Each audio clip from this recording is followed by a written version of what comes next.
Hello and welcome to Talking Europe. Despite the cold weather in Poland, the political mood is hot. Opponents of the ruling Law and Justice Party are highly energized after winning enough votes in the October 15th parliamentary election to form a coalition government. Whether they will actually form a government, though, is another matter. Law and Justice, which has been in power for 8 years, has sent mixed signals about what it might do next. A key player to watch now also is President Andrzej Duda. He was affiliated with Law and Justice for many years. To take a closer look at all of this, I'm joined by Danuta Hübner, a member of the main opposition party Civic Platform in Poland, and she's part of the European People's Party in the European Parliament. She's a former Minister for European Affairs in the Polish government and a former Secretary of State in the Polish Ministry of Foreign Affairs. She was also EU Commissioner for Trade and for Regional Policy. She joins me from Brussels. Thank you so much, Danuta Hübner, for being my guest. Just before we come on to the situation in Poland, I wanted some quick thoughts from you about the situation in the Middle East. Do you think the struggle that the EU has had to speak with one voice, has that damaged its credibility, do you think? I hope not. The entire world, I think, knows that Europe has always been a peace project. And I think when we woke up on that day of this horrific attack, I think all of us were afraid that indeed the world is now on fire. But we also know what is at stake. We also know what it means, such an attack for the people's life. The civilians' death was enormous. So there's no doubt that all the democracies of the world have to get together to protect the civilians, but also to find a solution, a temporary solution. This is a situation where US, EU, and all others who want to join this coalition, I think, should work to avoid the war, that it expands, to avoid that the situation unfolds towards more dramatic moments. Let's talk about the situation in Poland now. So the Law and Justice Party did get the largest share of the vote in the parliamentary election. How do you read their position now? Do you think they're playing for time? What are they trying to do here? Well, I think they are in a deep shock, and that's the main moment. So they are trying just also to fix the internal situation in their party. They are probably looking now still for those who failed in the whole process. But I think the decision of the Poles, of the people of Poland, is very clear. The opposition got the majority, and this is the opposition that is going to form also the government. The problem is that it has to be digested somehow, and I trust that the president of Poland, who has so far been practically always with the ruling party as their president, that he will understand that he cannot go against the will of sovereign, against the will of majority of Poles who want to live back in the normalcy, who want to have as soon as possible the new government whom they elected with a big majority. And there's a lot of issues to address, a lot of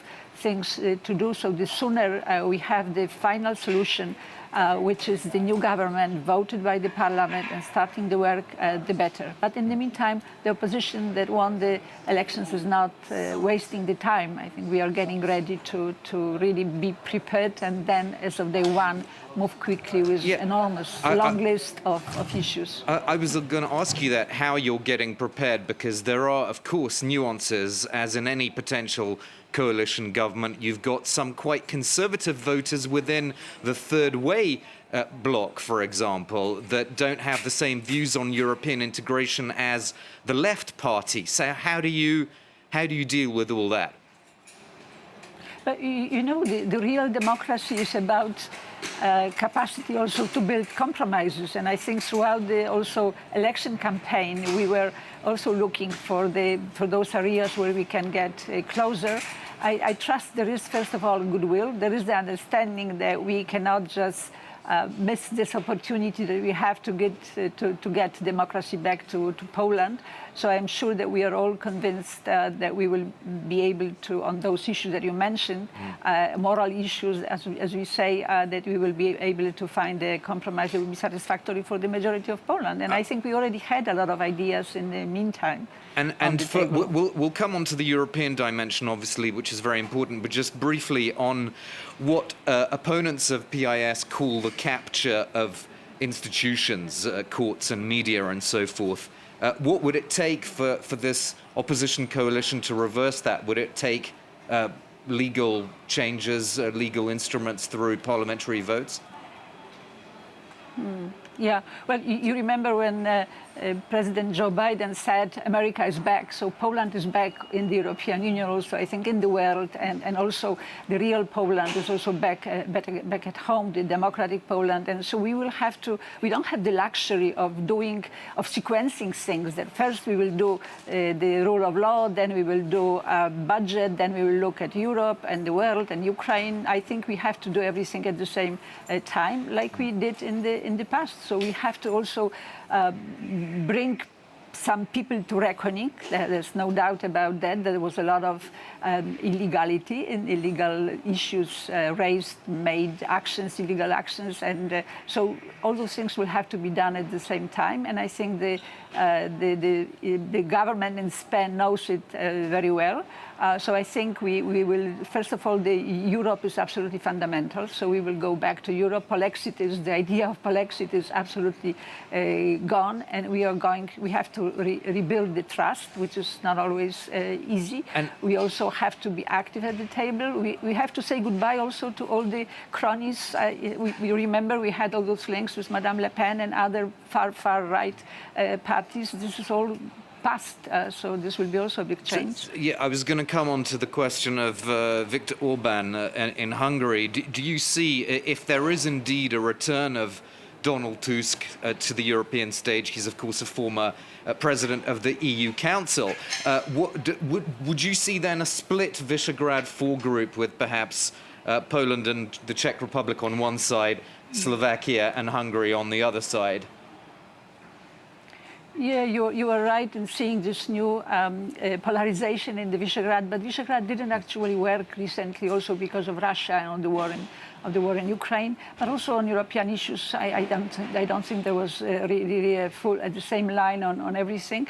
So unfortunately, it might be that this split that you mentioned, but I'm also thinking about Mr. Fico, that he also is having on some issues probably also different views than Hungary. So the interests are not the same, but certainly Poland is clear. If other colleagues from the Visegrad are going to go this path of Mr. Orban, certainly it will not work as Visegrad anymore. And on relations between Poland and Ukraine, which of course have taken a hit in the last few months, do you see that changing? Well, you know, that was, I think, not only, it was election, of course, so they sensed that this is something that could get them this far-right Confederation Party members to peace, closer to peace, if they use this argument, anti-Ukrainian argument in the discussion. But I never knew how deep was this love for Ukraine, because all the support for Ukrainian refugees, for Ukrainian women and kids, that there was just civil society well organized in Poland that was organizing, not the government. And then the way the whole grain issue was handled actually was also damaging unnecessarily, I think, damaging our relations. So I will leave it to the history, but now I think we also have no other sort of option but be very close with Ukraine, be also like we had Chancellor Kohl when we were preparing for accession. Now I think Poland can be with the trust returned, with this reputation back in Europe. We can be also a good supporter for Ukraine in this process of joining the European Union. And on this, alliance is maybe overstating it, but there used to be something called the Weimar Triangle of Germany, France and Poland. We haven't heard much of that in recent years. What would it take to revive that axis, if you will? Well, I think when you talk to Germans, from time to time we have something that is kind of part of the Weimar Triangle tradition. So I think also with the French, I don't think it's going to cost much time and efforts to get back. Certainly, we see the openness on the French and on the German side, and there's no reason not to expect an openness also because on our side, because we have to rebuild also the relations with France and the relations with Germany in particular. And just very quickly, Danuta Hübner, sorry, we're almost out of time, but do you think potentially a Donald Tusk-led government would accept migrant relocations into Poland?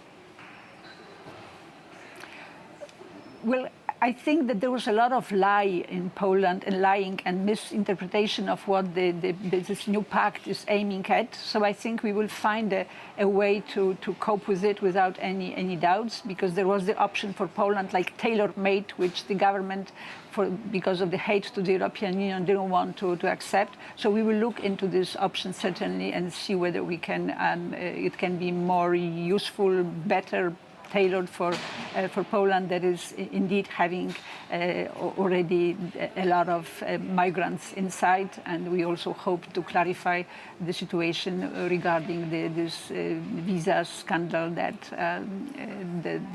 emerged recently. Okay, we'll have to end it there. Thank you so much for being my guest, Danuta Hübner, and that's all for part one of the show. I'll be back in the second half with my panel of MEPs to talk about EU enlargement. Are the candidate countries and the EU on track?